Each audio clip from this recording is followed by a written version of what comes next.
title, "She Still Lives in That Sad Apartment," my dad laughed. And then the TV flashed, Aether's IPO hit $500 million. And the CEO, I didn't plan to hear that line again. "She still lives in that sad apartment."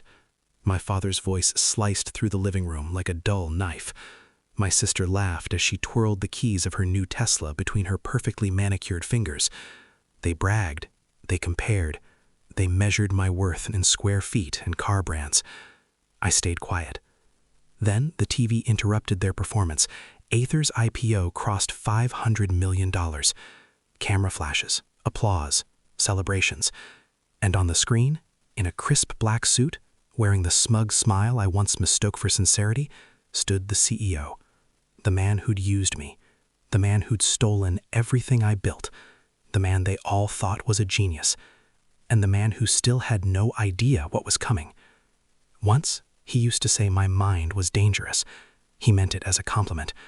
We'd met in a basement co-working studio, the kind that smelled like burnt coffee and ambition. He claimed he believed in me, called me a visionary, said we were partners. I let myself believe he was different, someone who saw me, not just my ideas. I showed him my algorithm, my most guarded creation. Aether was nothing more than a theory back then, a scattered set of formulas taped on my bedroom wall. He said we'd build it together, but together was a temporary illusion.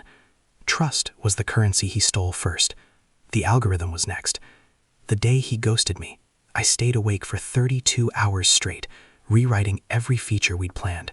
My hands trembled, not from exhaustion, but from certainty. Something was wrong. Then I saw the press release. His name, my idea, our dream, without me. People say heartbreak feels like a punch.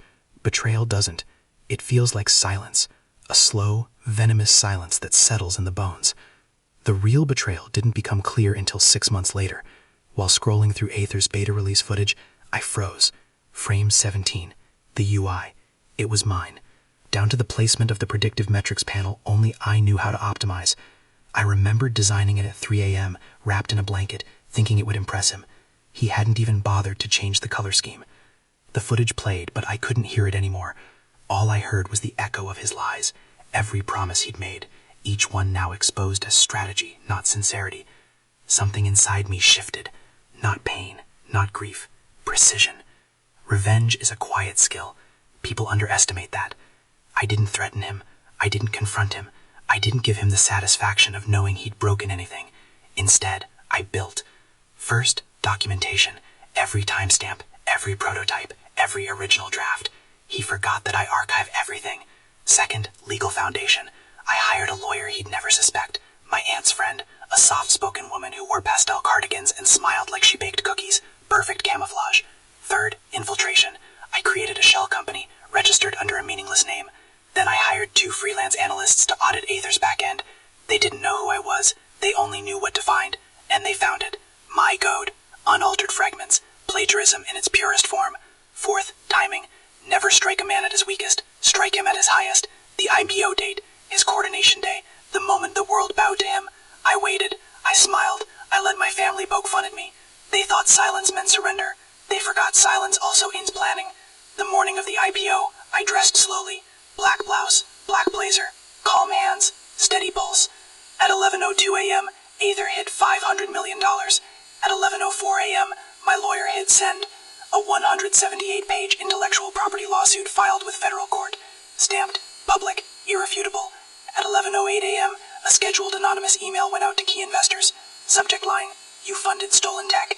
Attachments included code comparisons, timestamps, and videos of me building early prototypes, proof he could not bury.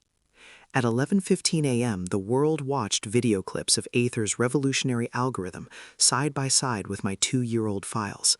By noon, half the board demanded an emergency meeting. By 3 p.m., trading froze. By 4 p.m., regulatory agencies announced they were reviewing the legitimacy of Aether's intellectual assets. By evening, he wasn't smiling anymore. He called me at 9:47 p.m. I almost didn't pick up, but victory deserves witnesses. He didn't even say hello, just breathed into the phone like someone drowning. "You ruined everything," he rasped. "No," I said, calm as winter. I just returned what was mine. You could have talked to me. I did. You weren't listening. Silence. Thick. Heavy. Then he said it, the line I'd been waiting for. Please, don't do this. I smiled. Not cruelly, just truthfully. It's already done. I hung up. By the end of the week, the board removed him as CEO. By the end of the month, the lawsuit became national news. Experts questioned whether Aether would survive. Investors fled like rats from a burning ship. Reporters called him the tech thief, visionary fraud, Silicon Valley's downfall of the year. Every title felt like stitching another part of myself back together. My family watched from the same living room where they once mocked me. My father didn't laugh this time. My sister's Tesla keys stayed still in her hand.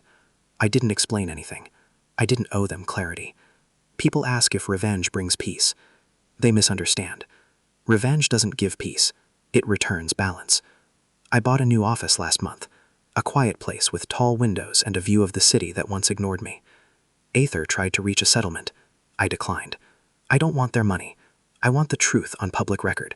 I want legacy, not compensation. And as for him, he still exists somewhere below headlines, buried under scandals, lawsuits, and the taste of his own downfall. Funny, isn't it? He stole my idea to build his empire. I used his empire to build my freedom. And now, when my father looks at me, he doesn't laugh. He doesn't mention my old apartment. He just watches, quietly, as I become everything they said I couldn't be. Balance restored. Justice served. No regrets.